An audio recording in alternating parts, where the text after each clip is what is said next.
Well, welcome back to Movie Mogul 101. I'm your host, Walt Whitmore, and thank you. Thank you for joining us for episode 7 that I have entitled Foundation for Tomorrow and the tools that I used and the lesson that it taught me. It's sort of like the subtitle.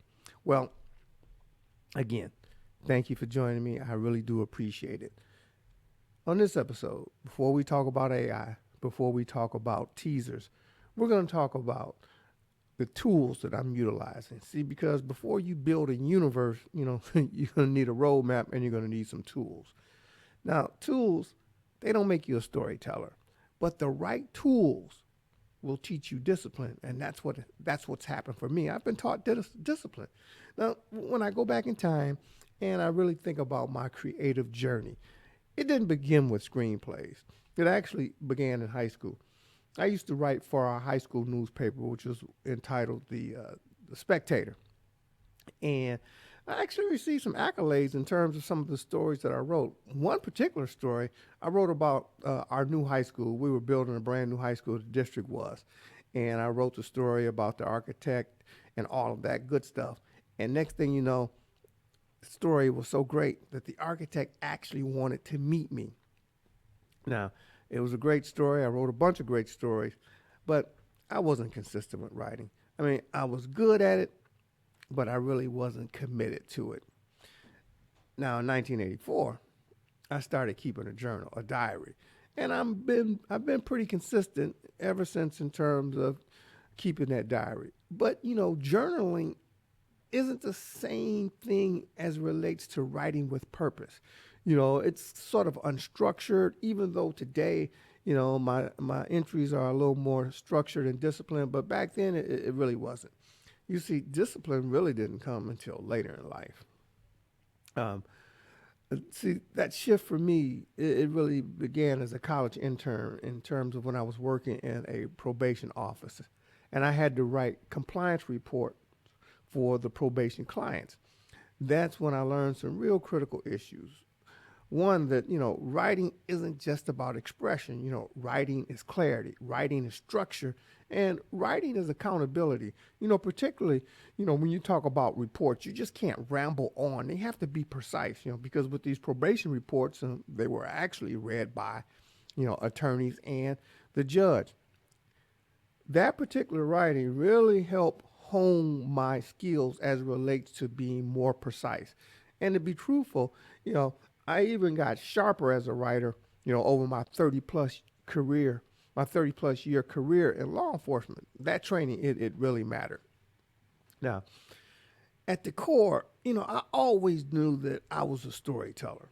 So I started feeding myself good information in terms of books a while back. One of the books that I read early on was the book Screenplay by Sid Fields, the foundation of screenplay writing. And I've actually read a couple of his books. I also spent time in the book entitled 20 Master Plots and How to Build Them by Ronald Tobias, and read several other books as well. Now, these books, they did something very important for me. They gave me the names to the things that I was feeling, but I was unable to put on the page at that particular time. My fiction voice, though, it really didn't take shape until about 1997.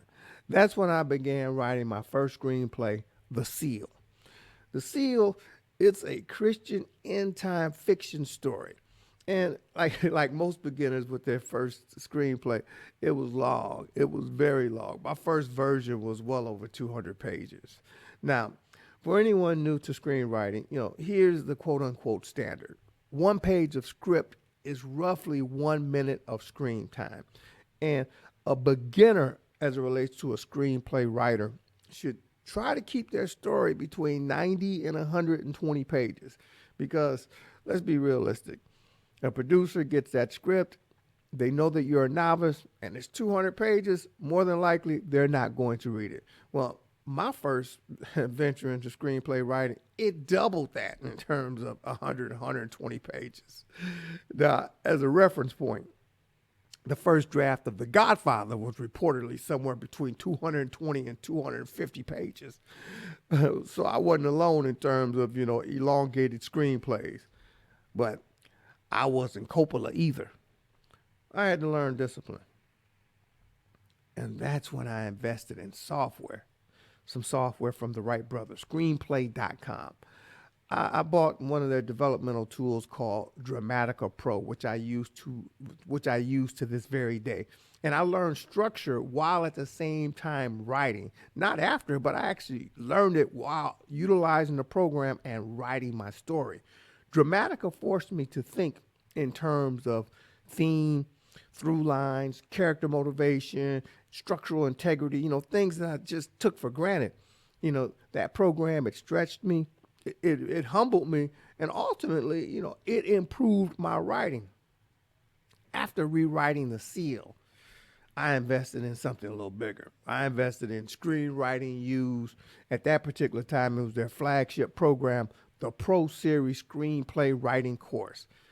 It was 6 months in length, and I think I spent about $1,000 on it. Now, they don't offer that, unfortunately, anymore, that 6-month program. However, they've got a bunch of excellent programs that you can invest in right now. Now, what that program did for me, it taught me how to rewrite with purpose, in terms of character arc, scene causality, how to create escalation, and ultimately the payoff. I still use lessons from that particular program to this very day. In fact, right now, I'm sketching out a tribute story inspired by Cooley High and a dear friend of mine who's gravely ill at this moment. The story is called The Night the Lights Went Out at Hackett. It will become a 3,000 to 5,000 word short story. And I'll complete it over the course of the next several weeks. And then when I'm done with that short story, I'm going to go ahead, I'm going to throw it on the back burner because my focus is Without Prejudice and the teaser. The idea for Without Prejudice came to me in the summer of 2017. The reason I'm submitting my screenplay Without Prejudice for your consideration, after retiring from the Michigan State Police while driving with my 2 daughters, I had a disturbing vision. I envision being stopped by this racist cop, and as we get into it, my daughter reaches for her cell phone. He shoots her, and then as he takes aim on my other daughter, I do a gun disarm, shoot him, and then I have to shoot his partner. I tried to force this vision out of my mind, and that's when I realized Without Prejudice was the story I was born to tell. I fleshed it out using Dramatica, the ProSeries principles, and I also added the program by Wright brothers, Outline 4D. Excellent program in terms of outlining your story. I've been pretty consistent, in terms of utilizing these tools. But my number one go-to tool that I have written all of my screenplays and pilots with is that of Movie Magic Screenwriter. And it is a Wright brother program as well. I've been consistent, utilizing that particular program.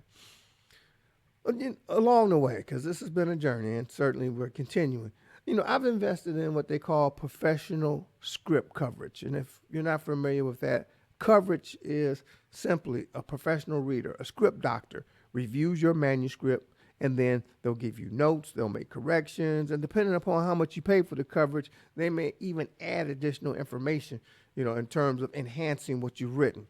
Well, over the decade, I've spent a couple $1,000s on coverages. Here's the caution. You can get trapped in an endless cycle of rewrite, resubmit, pay again, repeat. That cycle will never end unless you decide that it's time that it ends. Today, I believe there is a better entry point as it relates to early evaluation of your work, and that's through AI-assisted feedback. You can build your own custom GPT, as I have, or you can use specialized services. One that I've utilized as well is that of screenplayfeedback.ai. I've received feedback from this particular program that's equal to, if not better, than some of the coverages that I've paid several $100s for. Now, AI won't replace an industry reader, a real script doctor, but it's an efficient and affordable first time filter, especially when you're trying to level up without going broke in this game. When I developed Without Prejudice as a binge worthy TV series, I invested in ScreenwritingU's program, How to Write Binge Worthy TV.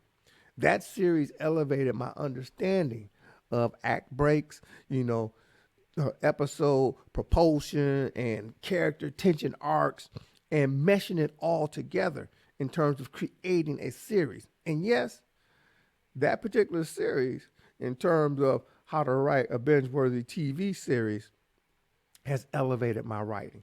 I've had the writing evaluated by both AI and working script doctors, and the difference is night and day. Simply put, the feedback that I get now, it's sharper because the foundation has been laid. The foundation is stronger. In the next episode, I'm going to share some of the YouTube channels and Udemy programs that I study regularly for screenwriting and inspiration, and that I'm utilizing to craft this teaser. The channels, they're going to be no hype, they're not gossip channels, nothing like that. It's all about craft, it's all about technique, and it's all about execution. So look forward to that particular information as we move forward. I have to end it on this note when we talk about tools. Tools matter, but only if you use them with discipline. Software doesn't make you a storyteller. Structure does. Education does. Rewriting certainly does. And humility. With that, this is Movie Mogul 101. I'm Walt Whitmore, and thank you for joining us today.